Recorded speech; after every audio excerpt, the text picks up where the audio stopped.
बुलढाणा जिल्ह्यात राज्यस्तरीय दक्षता पथकाची धडक कारवाई 86 लाखांच्या मुद्देमालासह एक ताब्यात। अन्न व नागरी पुरवठा विभागाच्या राज्यस्तरीय दक्षता पथकानं राष्ट्रीय महामार्गावर मोठी धडक कारवाई करत अवैध गॅस रिफिलिंग आणि गॅस चोरीच्या मोठ्या रॅकेटचा पर्दाफाश केलाय।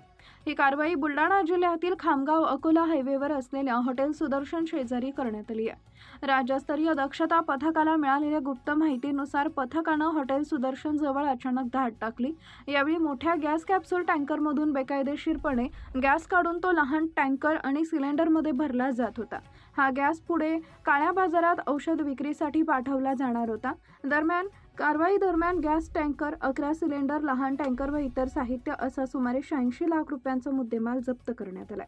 घटनास्थळावरून एका आरोपीला ताब्यात घेऊन पोलिसांच्या स्वाधीन करण्यात आलाय, तर काही आरोपी फरार झाले असून त्यांचा शोध सुरू आहे।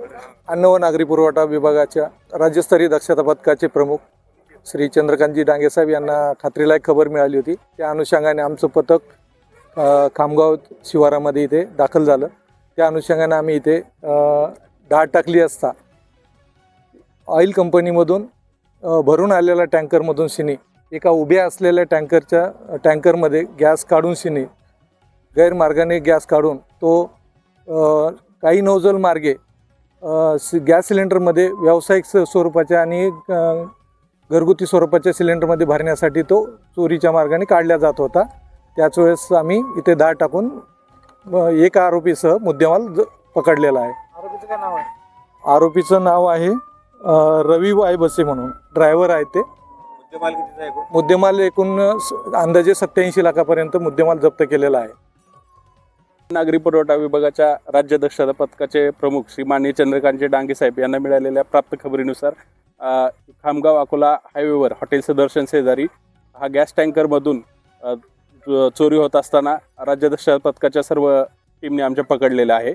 आणि याच्यामध्ये साधारणतः जो आहे मुद्देमाल तो 86 लाखाचा आसपासचा आहे।